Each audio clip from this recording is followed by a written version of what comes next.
Hey, I'm Ryan with Warner Discovers, and today I'm going to talk about upgrading my whole home audio system from the AmpliPi over to an HTD amp with UniFi Play. Now, my biggest drawback with my previous setup was the restriction on only 4 sources.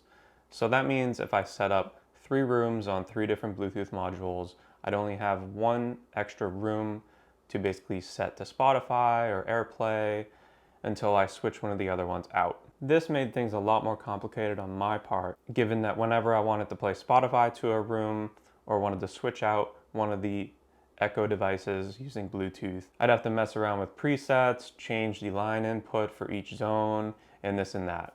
And I was dealing with that mostly fine until I came across the HTD amp. With their new ADS amp that I recently unboxed, you're able to have specific voice assistants for each zone, as well as power each individual speaker and their own respective line in with an entire override for the entire system. This meant going from 4 sources of audio for my 6 zones over to 6 sources of audio with 6 zones.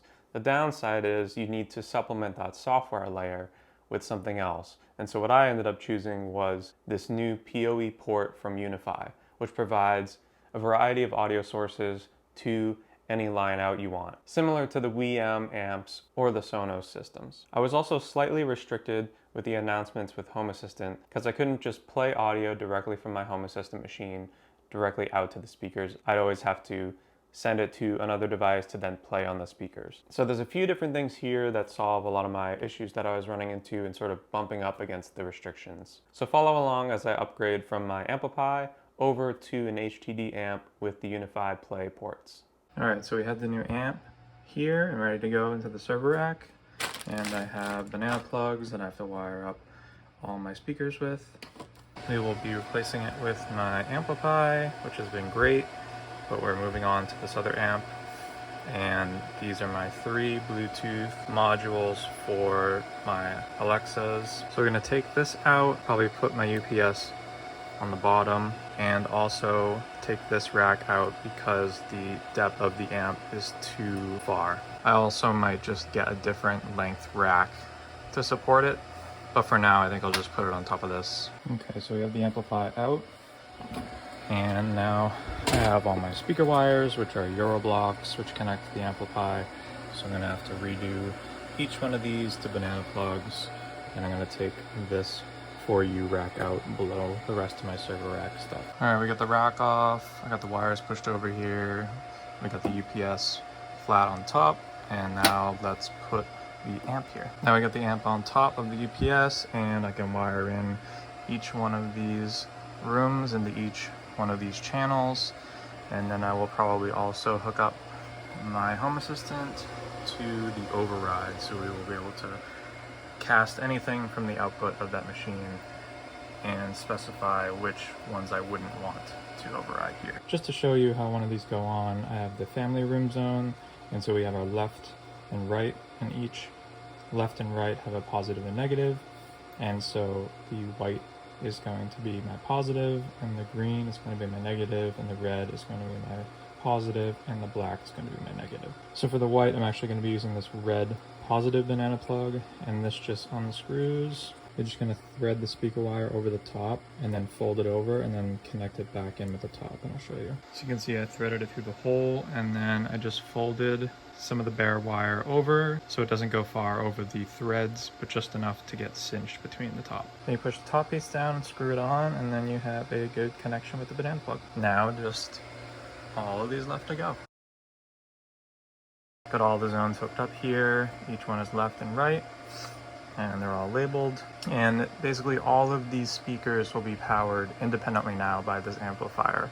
And this gives me a lot more flexibility with each zone with the voice assistant override. In comparison with the Micronova, I had 6 zones as well that powered it.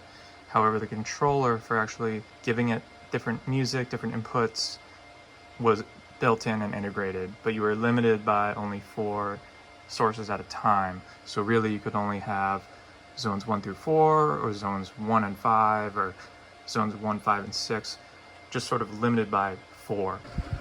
Now with this, you have a full 6 set of zones, And then I'm also able to connect one of these Bluetooth adapters to connect to my Echo devices. So this will connect into the voice assistant, and then either a Sonos or a WeM or a UniFi Play or whatever you want in the future can connect here. So we can have basically 6 of those and 6 separate voice assistants with an override to override everything. And this leads up to my turntable. Here are the voice assistants lined up here, so these are all plugged into their respective zones. And then for the bedroom and my office, basically I'll need to add 2 more for that. And then these will just need to be powered. Next we have the UniFi Play, and I will connect this up as one source. Probably start with my office and the bedroom. And on the back here we have our outputs and inputs. And the amazing thing is that I can connect this as PoE, so I can connect it up into my LAN, and it will be powered and it'll be wired, unlike needing another power adapter to plug in. So now we have a source plugged into my office, and then we have the Play device plugged into my switch, and we can set it up. Each one of these is plugged in now. We have the power for the 3 Bluetooth voice assistants and the UniFi Play. So realistically, we'll have 6 of these, 1 for each zone, which is obviously costly, but gives you so much more flexibility. And we can go ahead and turn this on. Now, each one of these has a volume, which is a max volume. So ideally what you would do is go into each zone and adjust these with 2 people, but we'll just have to figure that out on our own. So I labeled all my zones on the HTD amplifier. This thing definitely gets a little warm. And I didn't want to leave all those devices on top here, so I ended up taking the extra rack and shelf and putting it up here where I can house those UniFi ports and the HomePod that connects Home Assistant to HomeKit. And I can add some more devices up here and run the cables over to here. I also got another CyberPower unit to plug in all the Bluetooth modules and the HomePod, and another Bluetooth module for my office. Power supply is installed in the rack, and I have all of those cables tied up in there for each one of these Bluetooth modules for each room. Unfortunately, my office one doesn't seem to want to reach, even though it's the Pro version for more distance. And then we have all the audio cables coming up through the bottom hole here, and then we have Ethernet cable coming through the top here, powering these 2 UniFi ports. Then I'll add more as I can set them here, or maybe I'll add another shelf at the top or something. And then the HomePod is also connected to the power supply, which connects back into my UPS. So everything's powered by the UPS as a backup. So I hope that was helpful walking through my entire setup and how I set it up for now. Obviously I have a few more ports to buy and set up for each zone, but until that happens, I'll just be enjoying a couple zones for now, while I can still directly announce through Home Assistant to all of the zones at once. So how has it been going in general with the new HTD amp? It's been going great. As far as pros go, the announcement straight from my Home Assistant system has been really great and really straightforward.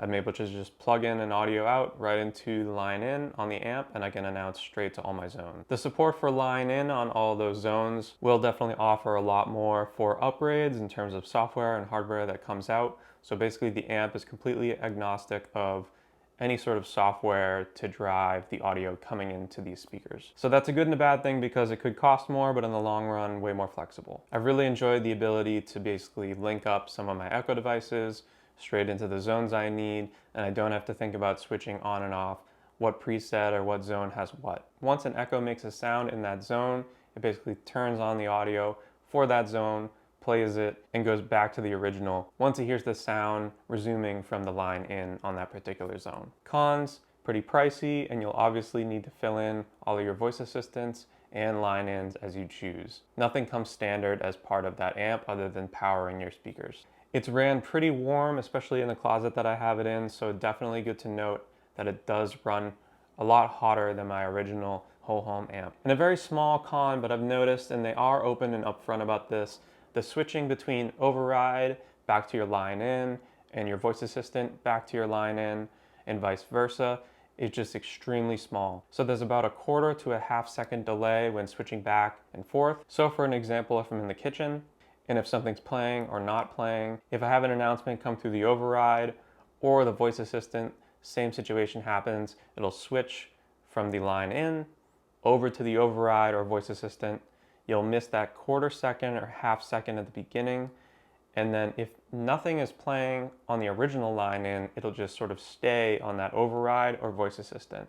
And then you'll continue to get all the audio from it. However, if you do switch back to line in via playing music or you restarted it or what have you, it will lose that beginning delay when you switch back to the override or back to the voice assistant and then back to the line in. So if you've been consistently querying the Echo device, you'll consistently hear all that audio, but that initial switch, there's just that very slight quarter to a half second delay. So for most of my problems, I just play an initial startup sound when there's an announcement from Home Assistant, or I actually talked to HTD and they said that there is a setting that I'll show here with a screen recording that you can change in the Echo that actually plays an initial beep sound so that when the Echo does hear you, it plays that initial beep sound, switches, and you don't miss the beginning. For me, it's been pretty minimal. The amount of times that it's switching back and forth is not all that often, but definitely something to be aware of. And with that small delay knob, even if you shorten it all the way down, that's really only how long it has to wait before going back over to your original source. And how has the UniFi Play been working? It's been working really great. I've been really enjoying the UniFi Play so far. Obviously, it's integrated already in my UniFi system, so it shows up in the network apps. The Spotify Connect functionality works with the third-party plugins for Home Assistant, which is great for automations. And it's really great if you mostly have iPhones in your household, because then you can open up the AirPlay dialog, you have all your rooms ready to go. Same thing with Spotify Connect. As far as I'm aware, they're using as close as you can to a native integration for official Spotify support. So that means you can pop open Spotify, select your audio, select your room that you'd like to play to, and you're off and ready. And you can control the volume directly in the Spotify app, which I couldn't do with my other whole home audio amp. This also means you can control it directly from your Apple Watch and control the volume directly from that Apple Watch. And I really like this first party support a lot because even though you have to fill up each zone and it is more costly, you can just open up Spotify, play a song, select your room, and you're ready to go. You don't have to jump into an HTD Home app, which I'll get into later, or another whole home audio app, switch the preset, change which zone you want to listen to, select Spotify, go back into Spotify, select your room, and then you can't control the volume natively from Spotify. There's just an extra 1 or 2 steps every single time that just adds a little bit of frustration. I do really also like the equalization options, and it also remembers the volume levels between different sources. So if you're listening at a volume level for your streaming at say 30, but then my line in has a really low volume and I have to play it at like 70, switching between the two keeps that. Another pro is the PoE support. I definitely like that I don't need a specific outlet just to power each one of these, especially if I'm gonna have 6 of them in my rack. As far as cons go, it definitely runs warm. As you saw in the video, I had it sitting on top of something at first before I moved it over to the rack, just because it was running really hot on top of the amp. Like I said multiple times, you need one for each zone, so obviously a drawback, whether you're gonna use a WEM, a Sonos, one of these, or even if you still have some Chromecast audios around.